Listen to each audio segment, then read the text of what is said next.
किस दिन गर्मी ज़्यादा होती है। हमारी अर्थ पर जियोग्राफर्स ने दो तरह की इमेजिनरी लाइंस मानी है। इसमें जो लाइंस तिरछी यानी ऐसी होती हैं उन्हें लैटिट्यूड यानी अक्षांश रेखाएं कहते हैं। इन लाइंस में एक लाइंस हमारी अर्थ के बिल्कुल सेंटर से होकर गुजरती है। इस लाइन को इक्वेटर या भूमध्य रेखा कहते हैं। ठीक ऐसी ही दूसरी इमेजिनरी लाइंस भी होती है जिसे लॉन्गिट्यूड या हिंदी में देशांतर रेखाएं कहते हैं। ये खड़ी रेखा है, मतलब ऐसी लाइंस होती हैं। फिलहाल इसका अभी कोई काम नहीं है तो इसके बारे में कभी और बात करेंगे। और गाइस, अगर आप सिर्फ इतना ही जानना चाहते हैं कि किस दिन गर्मी ज़्यादा होती है तो आप इस वीडियो के सबसे लास्ट के पार्ट में स्किप कर सकते हैं, क्योंकि अब मैं इसके बारे में डिटेल में बताने वाला हूँ।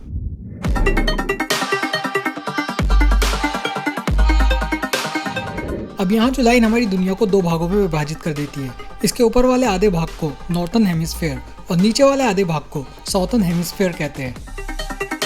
इसी लाइन के पास इसके ऊपर वाले भाग में एक और रेखा आती है जिसे ट्रॉपिक ऑफ कैंसर या हिंदी में कर्क रेखा कहते हैं।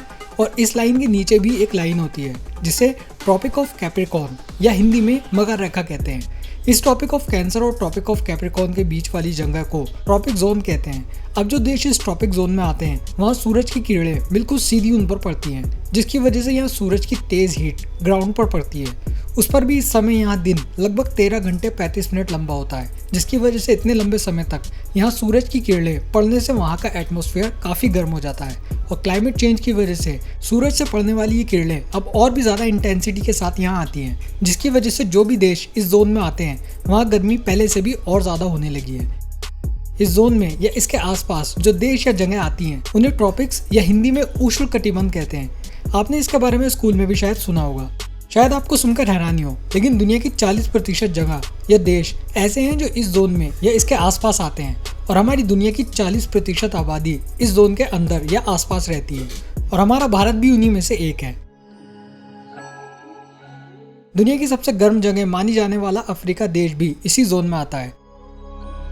इस पर भी जो देश या जगह इस ट्रॉपिक ऑफ कैंसर लाइन पर आते हैं वहाँ सूरज की किरणें सबसे ज़्यादा इंटेंसिटी के साथ पड़ती हैं, और इसलिए यहाँ सबसे ज़्यादा गर्मी पड़ती है एज़ कम्पेयर टू उन देशों के जो इस जोन के अंदर ही हैं लेकिन इस लाइन पर नहीं है। जैसे अफ्रीका ट्रॉपिक ऑफ कैंसर पर आता है तो यहाँ ज़्यादा गर्मी पड़ती है। अब कुल मिलाकर बात यह है कि कई देशों की तरह भारत भी ऐसा देश है जो ट्रॉपिक जोन में ही आता है, मतलब ज़्यादातर इसके भाग उष्णकटिबंधीय ही हैं, और इसके 8 स्टेट्स ऐसे हैं जो ट्रॉपिक ऑफ कैंसर पर हैं। ये स्टेट्स हैं राजस्थान, गुजरात, मध्य प्रदेश, छत्तीसगढ़, झारखंड, वेस्ट बंगाल, त्रिपुरा और मिजोरम।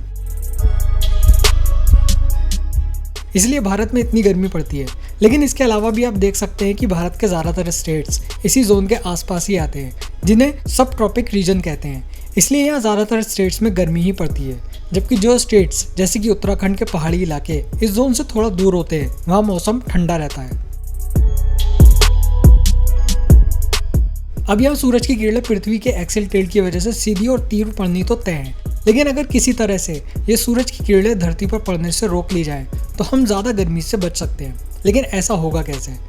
अब क्योंकि हम कोई इतनी बड़ी चीज़ तो ऊपर आसमान में नहीं लगा सकते जो पूरे के पूरे आसमान को ढक दे, और ना ही हम क्लाइमेट चेंज को रोकने के लिए अब तक कोई पॉल्यूशन पर ही काबू पा पाए हैं। लेकिन बादल ऐसा कर सकते हैं। जिस दिन आसमान में बादल होते हैं उस दिन सूरज की ज़्यादातर तेज किरणें बादलों से टकराकर वापस अंतरिक्ष में लौट जाती हैं, जिससे पृथ्वी का टेम्परेचर काफ़ी हद तक गर्म होने से बच सकता है। मतलब जिस दिन आसमान बिल्कुल साफ होता है उस दिन ये किरणें सीधे हमारे ऊपर गिरती हैं, जिससे टेम्परेचर बढ़ता है, जबकि जिस दिन बादल होते हैं उस दिन मौसम ठंडा रह सकता है। लेकिन ये कंडीशन रात में बिल्कुल ठीक इसके उल्टी हो जाती है, क्योंकि रात में सूरज की किरणें ना पड़ने के कारण हमारी पृथ्वी अपने अंदर की हीट को बाहर निकालती है जो स्पेस में चली जाती है। लेकिन अगर उस रात बादल होते हैं तो ये हीट उनसे टकराकर वापस धरती पर लौट आती है, और जिससे बादलों वाली रात किसी नॉर्मल रात की तुलना में ज़्यादा गर्म होती है। इसलिए अगर आप दिन में बादल देखते हैं तो वह दिन ठंडा हो सकता है, जबकि अगर आप रात में आसमान में बादल देखते हैं तो वह रात दूसरी आम रातों की कंपेयर में ज़्यादा गर्म हो सकती है।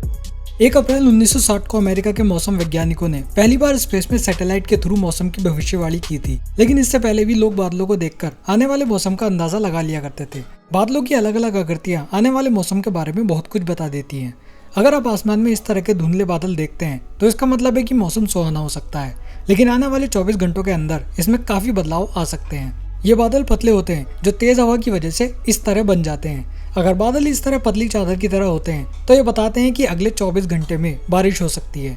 अगर बादल मध्य कपासी यानी इस तरह रुई की तरह उधड़े हुए आसमान में फैले हुए नजर आते हैं तो ये दर्शाते हैं कि कुछ ही समय बाद या अगले दिन बहुत तेज आंधी आ सकती है। जब बादल गहरे और कोहरे की तरह दिखाई देते हैं तो थोड़ी बूंदाबांदी हो सकती है। इसके अलावा पक्षियों को देखकर भी आप इसका अंदाजा लगा सकते हैं। जब पक्षी आसमान में ज्यादा ऊंचाई पर उड़ते हैं तो ये हाई एटमॉस्फेयर प्रेशर को दर्शाते हैं, जिसका मतलब है कि मौसम साफ रह सकता है और गर्मी भी ज्यादा रह सकती है। जबकि जब ये थोड़ी नीचे उड़ान भर रहे होते हैं तो एटमॉस्फेयर प्रेशर कम होता है, मतलब बारिश हो सकती है और मौसम ठंडा रह सकता है। सो गाइस, इस वीडियो में इतना ही। अगर आपको ये वीडियो पसंद आई तो इसे लाइक, शेयर और सब्सक्राइब जरूर करें। मैं मिलता हूँ आपसे नेक्स्ट वीडियो में कुछ ऐसा ही इंटरेस्टिंग लेकर।